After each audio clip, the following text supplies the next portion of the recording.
So when we started out week number 1, which actually took us 2 weeks, we were talking about how God is always speaking and how God speaks to us, each one of us, in different ways, different times to get our attention.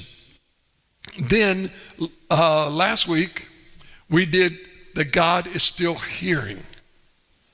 And so it's amazing as we did the exercise, as you were sitting next to someone or you got partnered up with someone and you both were talking at the same time. And when both of you are trying to talk over each other, it's hard to listen and hear what the other person is saying. And so sometimes we kind of put that God can't do that. Well, I beg to differ. God can speak to you and listen to you at the same time. Not just you, but he can listen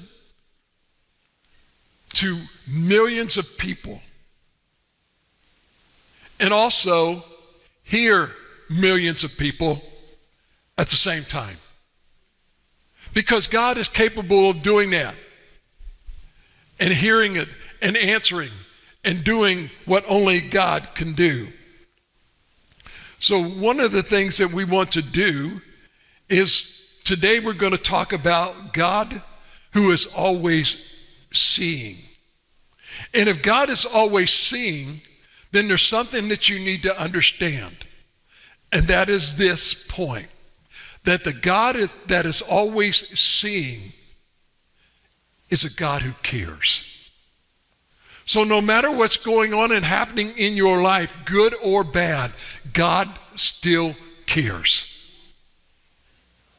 So many times I hear people say, God just doesn't care anymore. If God would care, why wouldn't he just destroy everything? Well, let me say this to you. If God was to come back right now and destroy everything there is, you know how many people would be going to hell right now?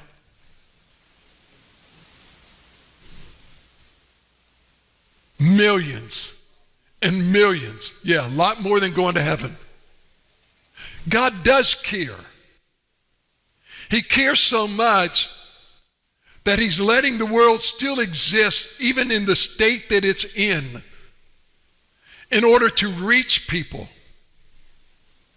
Does God see what's happening in your life and all around you? Yes. Is he pleased with it? No. No, he's not. But he cares enough that what he wants to do is give us another chance. Those who have never accepted his son, Jesus Christ. He cares enough. And the question is, do we care enough to endure the pain and the suffering that we're going to have to go through in order to reach another person for him? You say, well, I don't know about that. Hold on, Jesus did. And I'm sorry, but if you call yourself a Christian, then that means you're Christ-like, which means you do care and that you will suffer for the sake of others. That's the God that's seeing. And the question arises is, how much do we see? Or do we go blind to all of the stuff around us and all of the stuff that's happening? Because one thing that we need to understand, and that is this.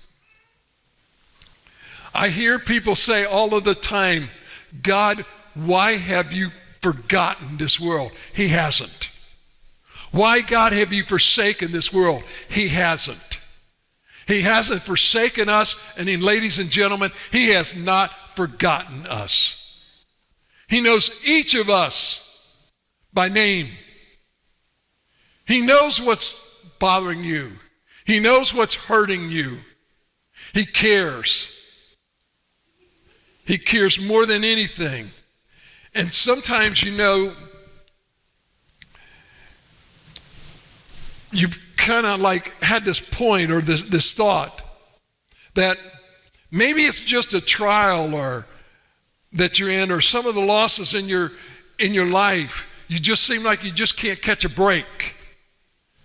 And you keep asking him, okay, when do I get a break? And God says, whenever I get one. We'll take a break together, okay? And one of these days we will. We'll take that break together.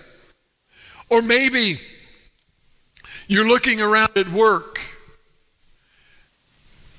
and you're watching everything that's happening. And you see these people that do this familiar thing called kissing up. Okay? And you watch them all the time kissing up to the boss or kissing up to the supervisor. And next thing you know, there's a posting of a job. And you apply for that job, and who gets the job? The one who sucked up or kissed up. And you think, hold on a minute. My work ethics, my work habits, my attendance, and everything that I do for you in this company is better than theirs. They're always taking off. They're always on the phone. They're always looking at their phone. They're never taking care of the customers, or they're never doing this, and I'm having to do their work. And they're the ones that's making all of the money. God, this isn't fair. And he says, yep, not fair. But what reward are you looking for? Are you looking for monetary reward? They'll get that, but they'll lose it. But what about you're doing your job and you're being Christian in doing it? Well, guess what? You may not get rewarded here, but I got a couple things coming for you later. And guess what? While they're suffering, you're not. And guess what? While they don't have anything, you got everything. My mom always taught me, they'll always get theirs in the end. I think she knew what she was talking about. Or maybe you're looking around and you see all the evil in the world that's going on. I woke up this morning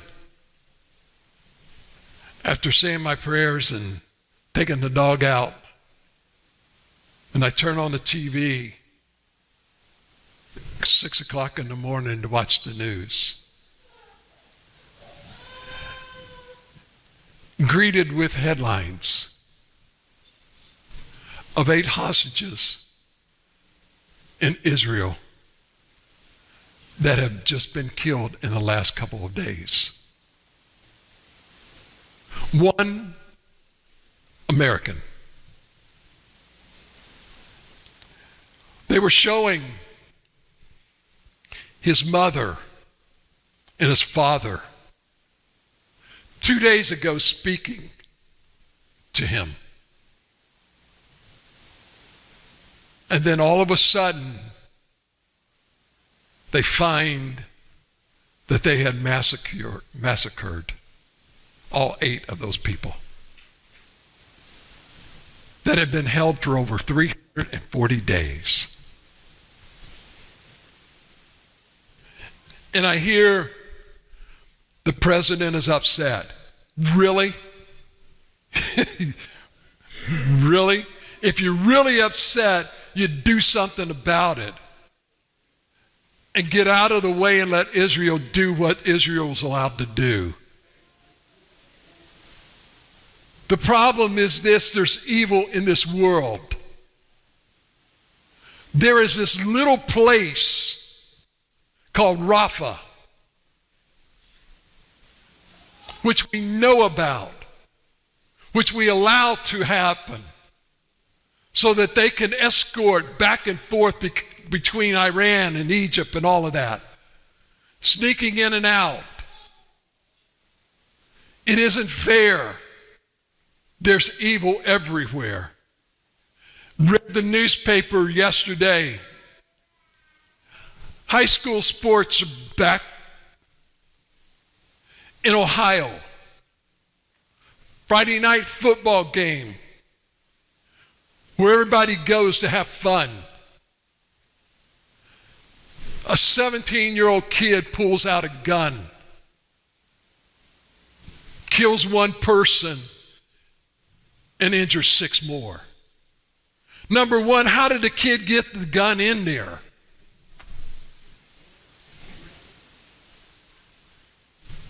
You're talking about evil. Yes, there's evil in this world, and we read it every day. I don't know how many of you all follow a guy by the name of Cory. I want to say his name is Pastor Cory Booker. He is out of Chicago. He is called the rooftop preacher. He was known for a few years ago in Chicago. He spent 340 days on the rooftop because where his church is called O Street in Chicago, which is the roughest part of Chicago, on the east side, I think it is, where there's murder after murder after murder after murder, where kids had nothing. So what he wanted to do was stay on that rooftop until he could raise enough money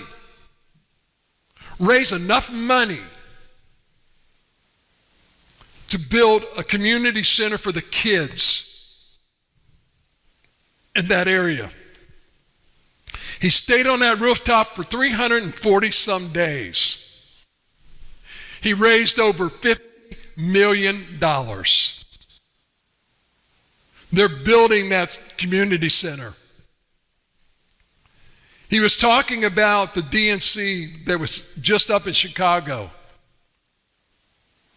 And they were asking for police officers to help in their area. They said, well, we don't have any money to supply the police officers to protect your kids. He said, why not? And they said, because we've got to support $75 million to support the police while the DNC convention was going on 3 blocks away. During that time frame, they didn't report that there was somewhere close to over 100 kids killed in that area. That's the evil that's going on. And do we get upset about it? Yes. We see people that are being taken advantage of.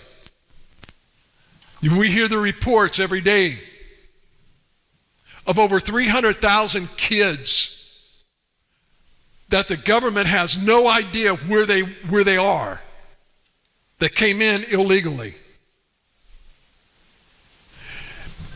Human trafficking of children is a number 1 crime in America that goes unreported every day. Every day. And we begin to see all of these things. And so Paul was speaking to a group of people in the New Testament. And he was writing to these people in Asia Minor, which is today is called Turkey. And he reminded these people because they were being persecuted.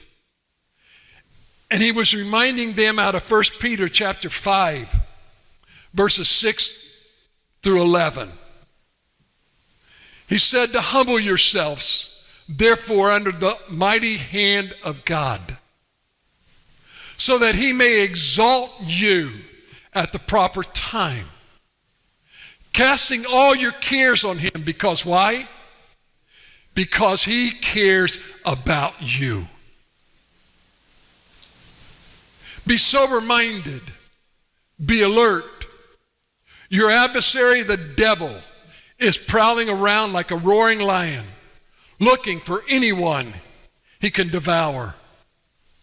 Resist him, firm in the faith, knowing that the same kind of sufferings are being experienced by your fellow believers throughout the world.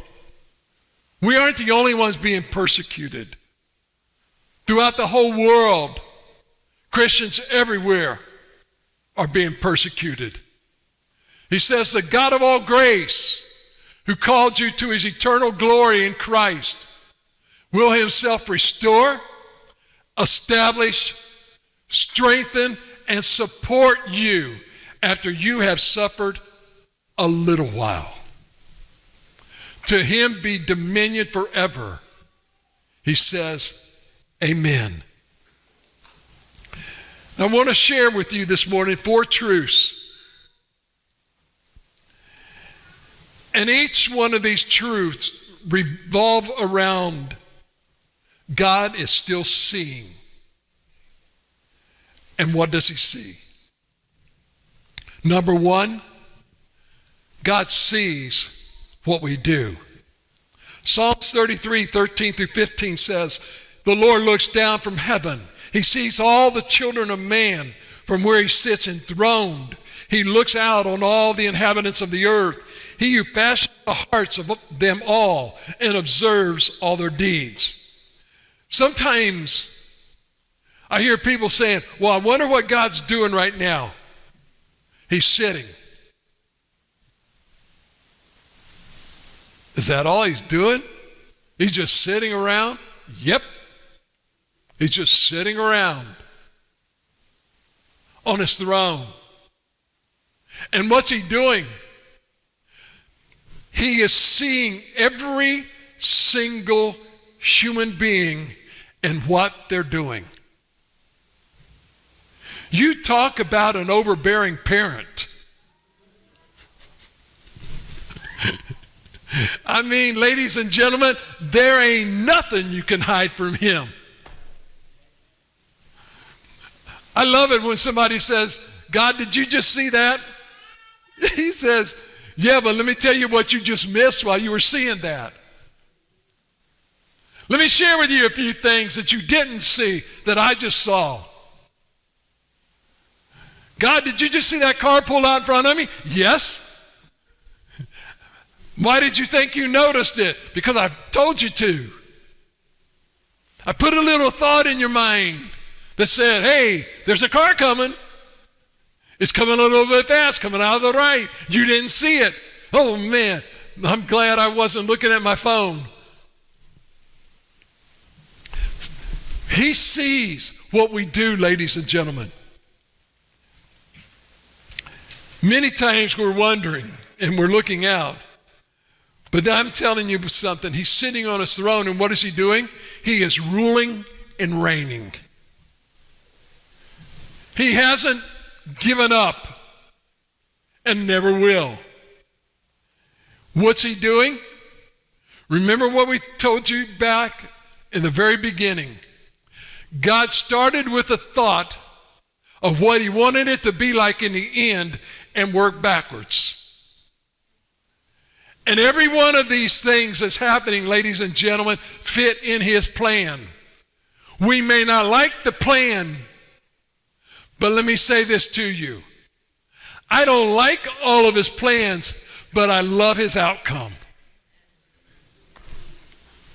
Because one of these days, I am not going to have to sit down and ask him, why in the world did you ever do that? He's going to, because I'm going to have all knowledge, and it ain't going to matter. Once we're in heaven, I don't care what happened back here. Because forever I get to enjoy what's happening there. In Proverbs chapter 5, verse 21, for a man's ways are before the eyes of the Lord, and he ponders all his paths. Whoa. Which path do you want to choose? God's already got it chosen for you. If you just follow his direction. He has got the best GPS system there ever was. Proverbs 15:3 says, the eyes of the Lord are in every place, keeping watch on the evil and the good. So, again, when you ask God, hey, did you see that? He says, I didn't miss it. He sees it all, good and evil. 2 Chronicles 16, verse number 9 says, for the eyes of the Lord run to and fro throughout the whole earth to give strong support. Listen to this. To give strong support to those whose heart is blameless towards him. You know what, ladies and gentlemen? Why is God watching and seeing to support you and me? To give us support. I don't know about you, but I have got the best support system ever. I have got a support system that will always be there. I don't ever have to worry. I learned this a long time ago. And this is why I am who I am. Somebody says, you really don't worry about much, do you? Nope. There ain't no sense in it. I don't even worry about how I speak. You know? It just open up and whatever the mind says, it flies. I have no control of this thing. I lost control of my tongue a long time ago. So anyway, what does he do? He gives me support. I am never alone. He is always right with me. She could probably do a better job than I could. She says, I like it better up here. This is closer to the action. But he does. He gives us support. But listen, in the book of Matthew, chapter 6, verses 4-6, look at what he says. God sees everything.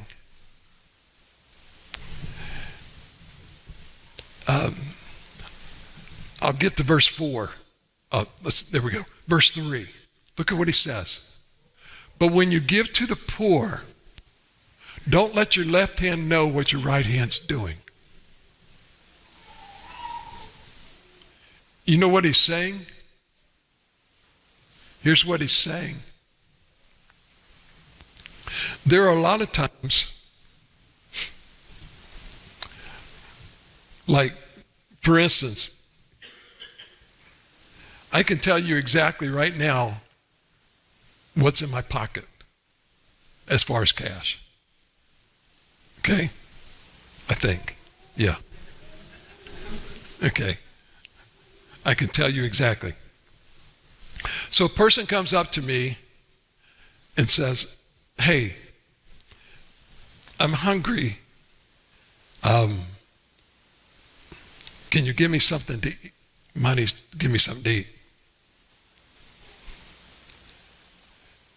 I can pull out and tell them, I've only got $2. Here, I'll give you this. I just told them a lie.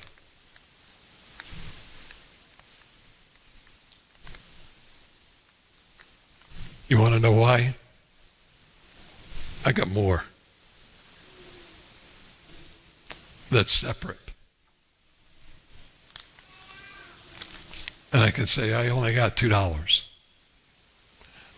That's what he's talking about. Don't let your left hand know what your right hand's doing. It's also doing this number. I got some 20s. I just went to the bank and did a withdrawal. Here I can give you a 20. That's letting the left hand know what the right hand's doing. You want somebody to know how generous you are. You ever hear those people that say, oh yeah, I give to the poor all the time. I do this, I do this, I do this. That's what he's talking about. Letting your left hand.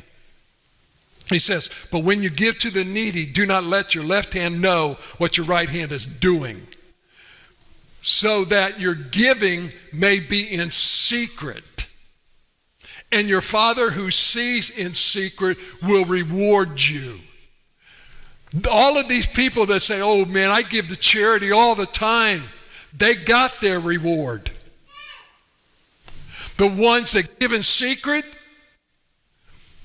the Father sees it and he's going to reward you. Okay? Whenever you pray, you must not be like the hypocrites, because they love praying, standing in the synagogues and on the street corners to be seen by people. Truly I tell you, they have their reward. This is why, ladies and gentlemen, I have issues with these sometimes called street preachers that stand out on the middle of on the corner with their Bible, yelling and hollering and screaming at everybody that's driving by. Why? They want to be seen. Let me say this. People don't like to be embarrassed in public. And God doesn't ask us to embarrass people in public. He says, but when you pray, you go into a private room, shut your door, and pray to your Father who is in secret, but your Father who sees in secret will reward you. And let me say something. That when God rewards you, ladies and gentlemen, people will know it. You don't have to say a word. And so many times, we need to understand that when you feed the hungry, clothe the naked, or visit the sick and in prison, God sees it. You don't have to go tell everybody.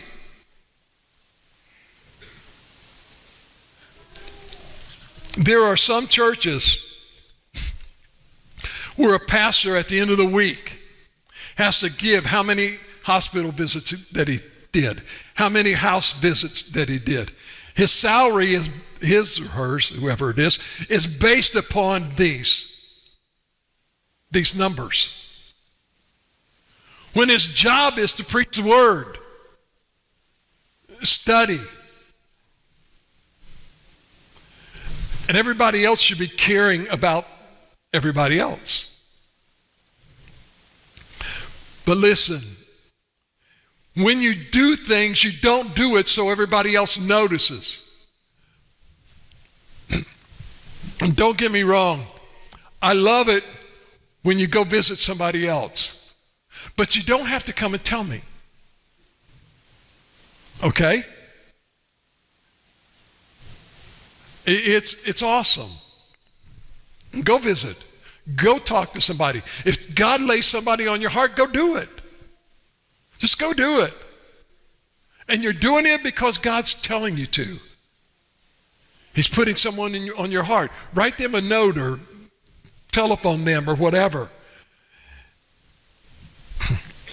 In Jeremiah chapter 16, verse 17, for my eyes are on all their ways. They are not hidden from me, nor is their iniquity concealed from my eyes. In Psalms chapter 90 and verse number 8, he says, you have set our iniquities before you, our secret sins in the light of your presence.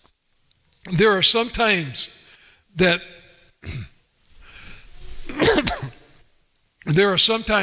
for instance, when you're working and you've got an expense report and you kind of fudge the numbers. Oh, he won't see that. Yeah, he did. You may think, let me say this to you. You may think you got over on God. And it's amazing how the $100 that you fudged that expense report has to pay for the speeding ticket you just got. And it came to $100. Why $100? Well, remember that $100 that God says, I got it back, didn't I? You didn't deserve it. He has ways of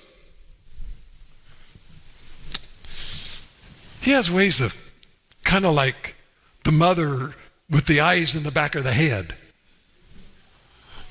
that's looking straight ahead, and they're seeing behind, and they're saying, Chuck, or Charlie, as she called me, I see what you're doing. You're looking forward. How in the world can you see what I'm doing? What am I doing? She told me. I said, okay, she's got a direct connect to God. I better stop. Okay? I mean, he's feeding her all this stuff, so I just better go ahead.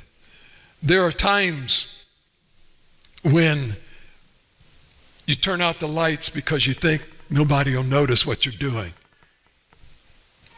Let me give you a verse that you might want to just jot down. Hebrews chapter 4, verse number 13. And no creature is hidden from his sight, but all are naked and exposed to the eyes of him to whom we must give an account. Ladies and gentlemen, he sees it all.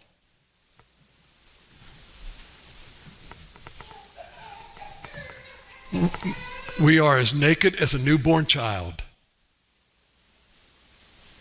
Our whole life is exposed to him. Nothing is hidden. Psalms chapter 121, verse number 3. He who keeps or watches you will not slumber. Let me say this again. God doesn't sleep. Okay? Behold, he who keeps watch. Israel will neither slumber nor sleep. The Lord will keep watch, and he will watch your going out, your coming in from this time forth and forevermore. Nothing gets past him. Nothing. Absolutely nothing. He sees what we do. Number two, not only does he see what we do, he sees what we do not. Remember, he's positioned above, he's ruling, and he's reigning. Okay? What does that mean? That means God sees things from a different perspective. Have you ever been in an airplane? Driving, and it's really neat to be in an airplane and go over a road that you drove on before. Okay? Like, I love it when I'm coming into a CVG in Cincinnati. It's actually in Covington. But anyway, I love coming in there because I know all the roads. And I see all of the places that I've driven. And then I look down there and I see all of these little vehicles slowly moving. And there's hundreds of them. And I'm looking and I'm thinking, this is God's perspective. He sees it all. He sees every animal, every human being, every dog, cat, everything. He sees it all. Every bit of it. Not only there, the whole world. And can I say to you, to God the world is flat because he sees all of it. Okay? So that's all I'll give you. Because he can see in and under and around and all of this stuff. Okay? That's God. He can see every bit of it. He can see what's going on in Tokyo, Japan, on the other side of the world, and the same thing in New York. He doesn't miss a beat. All of it he sees. And he's seeing what we do not. But look at what he says in Jeremiah chapter 17, in verse number 10. It says, I, the Lord, search the heart. I search the heart and I test the mind. I see who you are and what you're thinking. Every way of a man is right in Proverbs chapter 21, verse number 2. Look at this. Every way of a man is right in his own eyes. We always believe we're right. I had the right of way. Based upon the circumstances, I did what was right. But here's what God says. I see every way of a man is right in his own eyes, but the Lord weighs his heart. You may think that you are right, but be absolutely wrong, because in your heart was different than what you thought. Okay?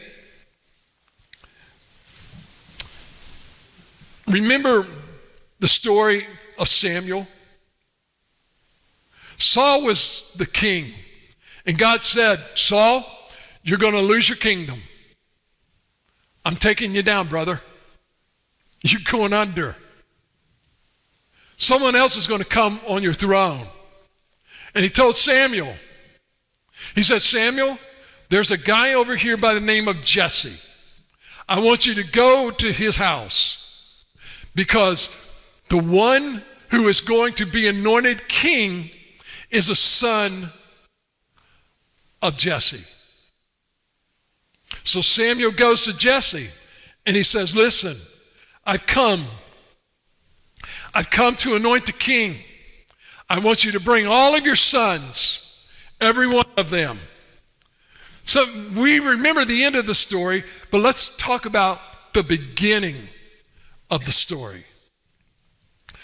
One of the first sons that Samuel comes across of Jesse was a son by the name of Eliab, E-L-I-A-B.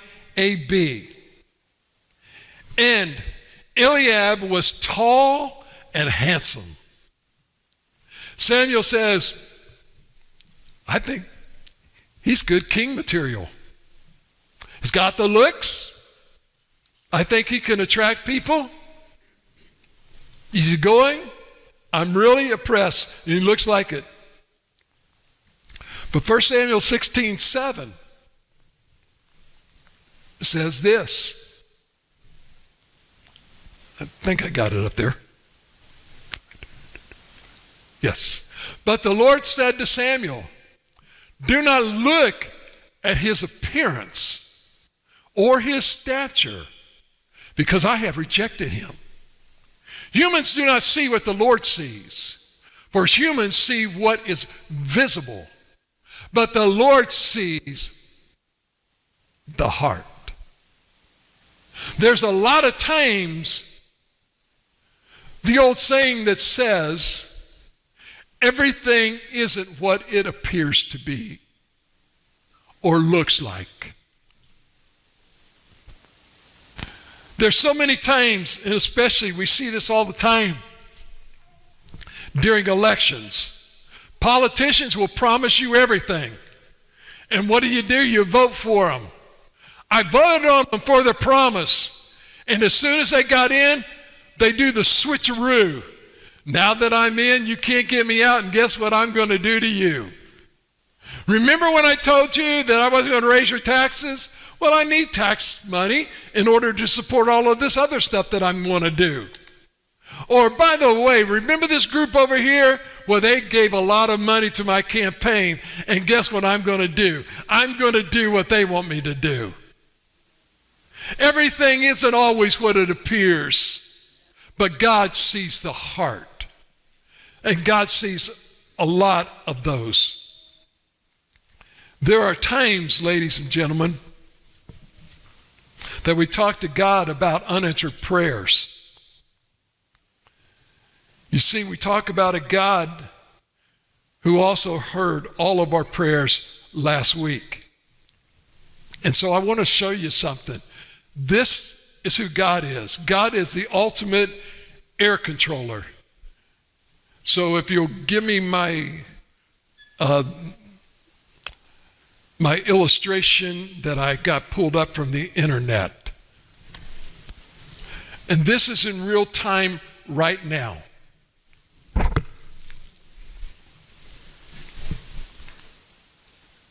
How many of you all have ever flown before in an airplane?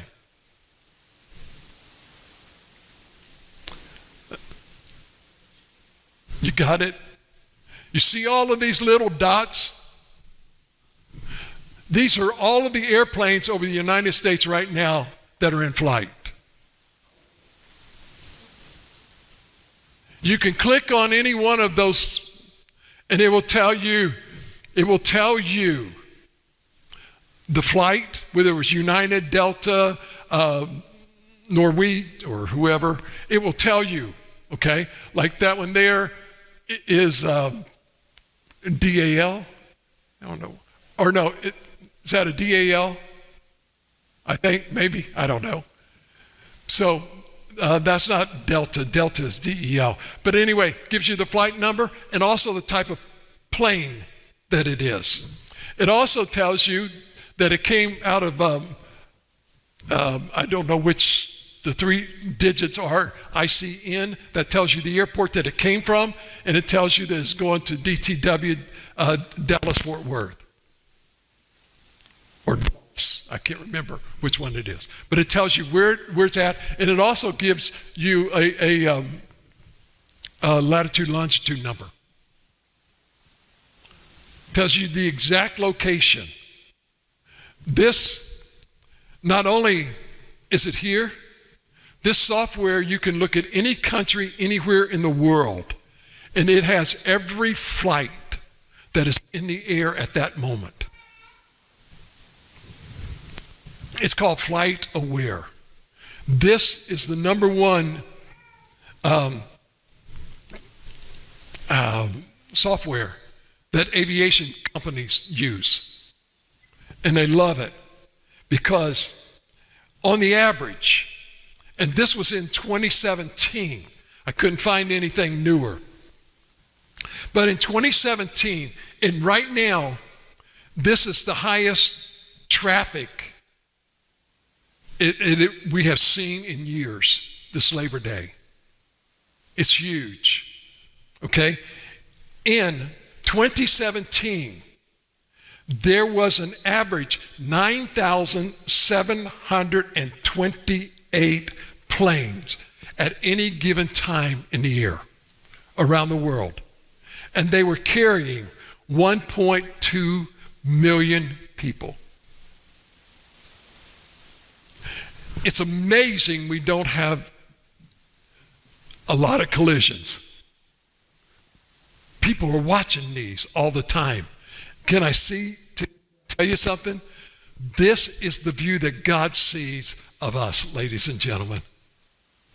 We are all on his radar, and he knows exactly where we're at any moment of time. He knows where we came from and where we're going.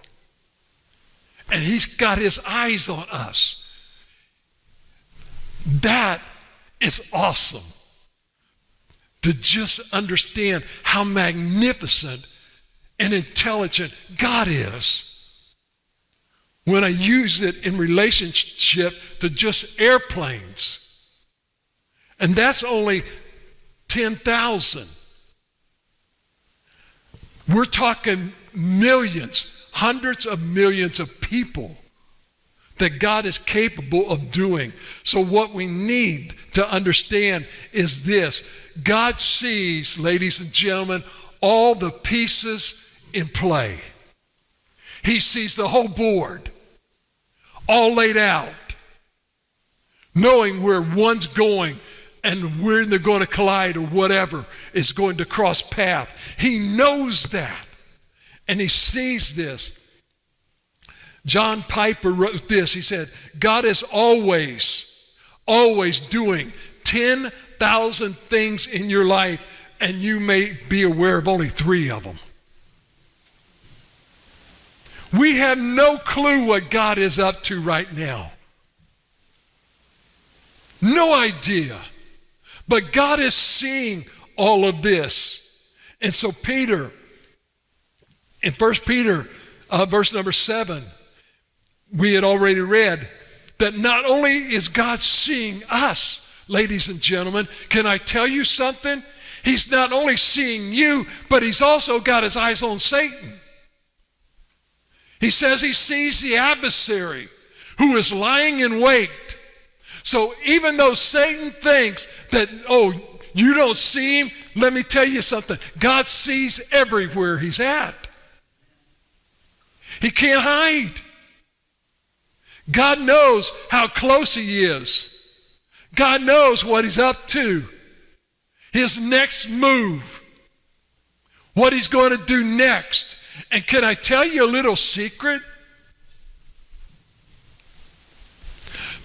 That when God created the end, all the way back to the beginning, it is no secret what Satan is going to ask God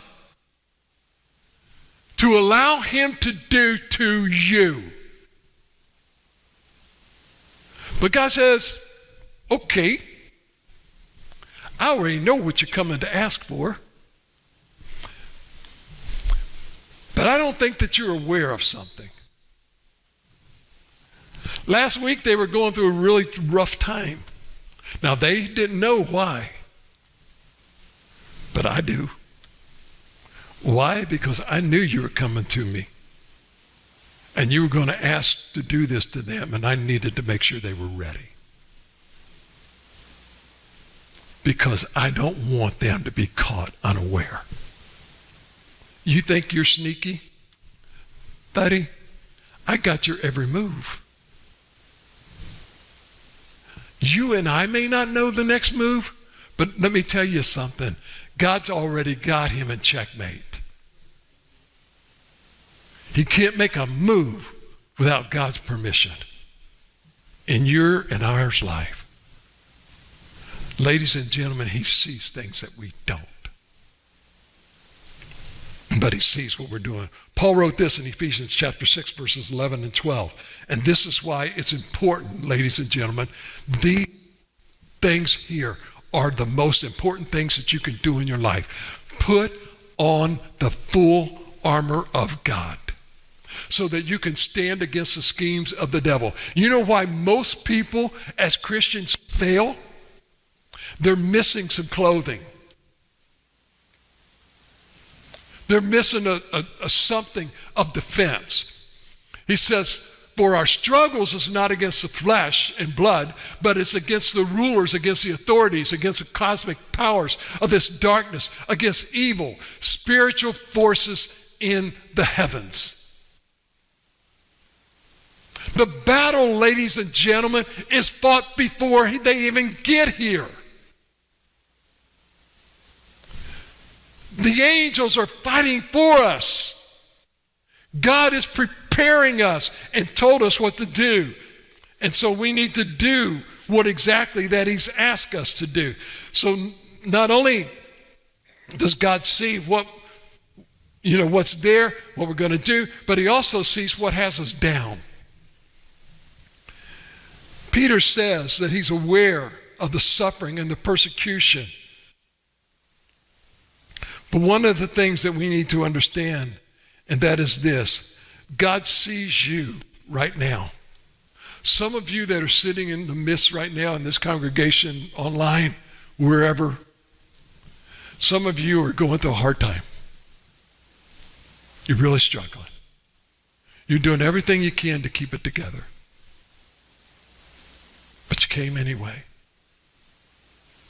With all of this. And can I tell you something? In the midst of all your hurt and pain, God sees you. In the midst of your struggles, and your troubles, God sees you. And not only that, in the midst of all this confusion, why, Lord? Why? And in the midst when it's breaking you down, and all you can do is just cry. In the midst of the confusion and the tears, God still sees you. He still sees you. And can I tell you something?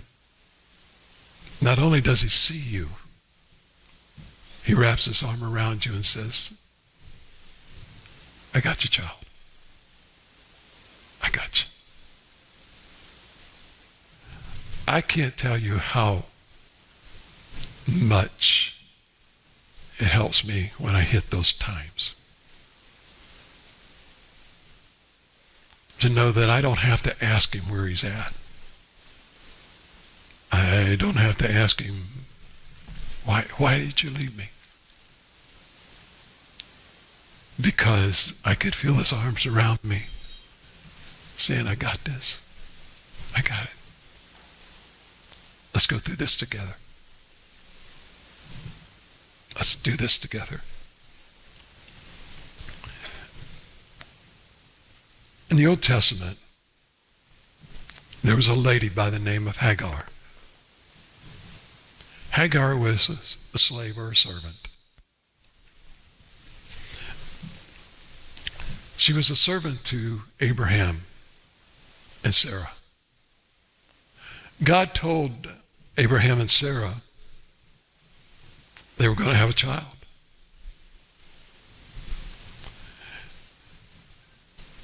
It hadn't happened.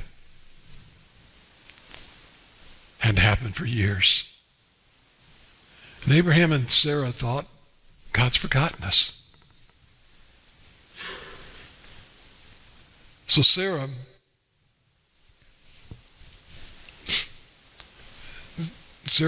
goes ahead and her and Abraham talk. And she said, Abraham, I can't have your child, but my servant can. So she told Abraham, go ahead and sleep with her. And that will be your child. So Hagar sleeps with Abraham because that's what she was told to do. She was the servant. And a servant has to do what their master tells them to do. When she gets pregnant, she's going to bear Abraham's child. The pregnancy starts showing. All of a sudden, the attitude of Sarah changes against Hagar. She's getting jealous. And she starts treating her unjustly. So Hagar is tired. She feels all alone. And she thought, here I am, I'm working for them. I did exactly what they wanted me to do, but now I have no one.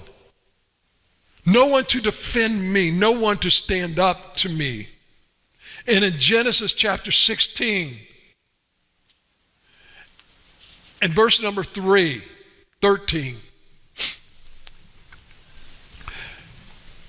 So she named the Lord spoke to her and told her it's going to be okay. So she named the Lord who spoke to her, you are El Roya, okay? Or Jehovah. El also is Jehovah. Jehovah Royal. You'll hear Jehovah Rapha, all of the different names. And this is El Roya. For she said, in this place have I actually seen the one who sees me. She gave him the name, the God who sees. You are Jehovah Roya. And she gave him a name that we give a characteristic of who God is. He is the God who sees. She said, you are the God of seeing. Truly I've seen him who looks after me. Let me tell you this. This is the God that we serve. This is the God who sees you. He sees what you're going through, and in seeing you is looking after you. Not only is he seeing and looking after you, ladies and gentlemen, God cares for you. Don't let anybody kid you or tell you any different. God does care. When you're hurting, he cares. When you're lonely, he cares. Will you always get out of it? No, but he cares. Why? Because he feels your pain. But you got to understand something, ladies and gentlemen. In this world, we will suffer, but it is only temporary. Only temporary. You may have something that's going to go with you the rest of your life, and you may carry it till you're 99. And think that he never cared? Yes, he did. He cared every moment of it. Because he cares when his people, his children hurt. But we say, why don't he step in and just stop it all? That's not his job. His job was he gave us choices. And because of those choices, ladies and gentlemen, we are suffering the consequences. They have finally gotten enough data to understand that a child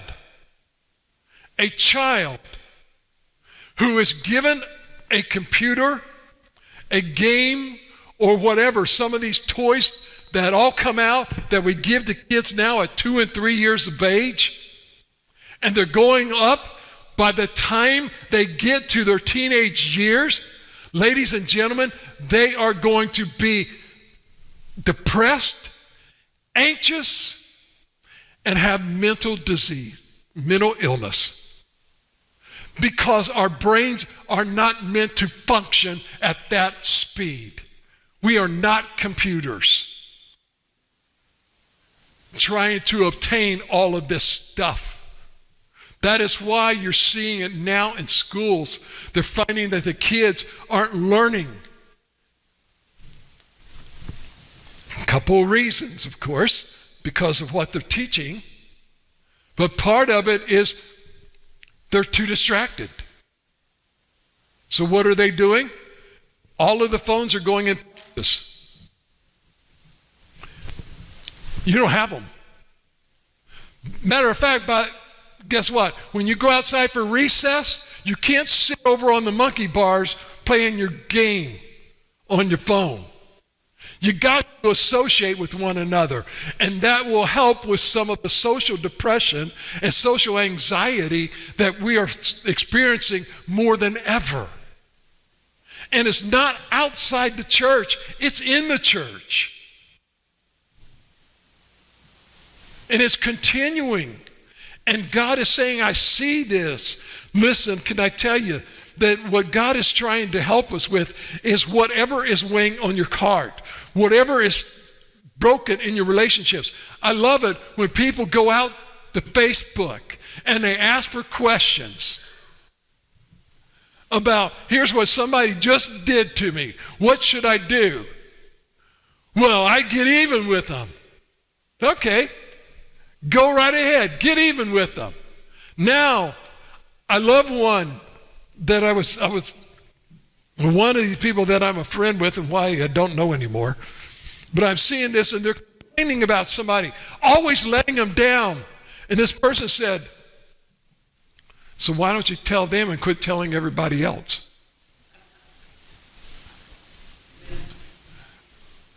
It's like, cool. Now somebody's really standing up and telling these people. But listen, God cares. about the things that happened to you in your past. He does care. He hasn't stopped caring. And he feels your hurt. He feels your pain. And he wants to hold you and tell you it's okay. I love you. I love you. If there's things that you're struggling with, or in it today, if you read the news, the debt, personal debt in America has already reached $1 trillion and going higher. The national debt is going up 4 and 5 trillion almost every year. And they keep piling up. And eventually the money's coming out. Maybe it's an addiction, maybe it's an illness, an injury, a death of a loved one. 1 Peter chapter 5, verse number 7 says this. He says, casting all your anxieties on him because he cares for you. So we need to understand that God sees what we do, what we don't, what has us down, but he also sees what Jesus has done. And let me finish with this. When God looks down on us, ladies and gentlemen, he sees only 2 categories of people. There are those who are in Christ and those who are not. At that point, ladies and gentlemen, we are all equal. We're all equal. It doesn't matter who you are, how old you are, or anything else. The only thing that God sees is this. Do you have a relationship with my son? Or don't you? And this morning, the same question I'm going to ask you is, do you know how God sees you? He sees you as you're either in the relationship or not. And may I say this to you, that is the most important relationship you'll ever have in your life.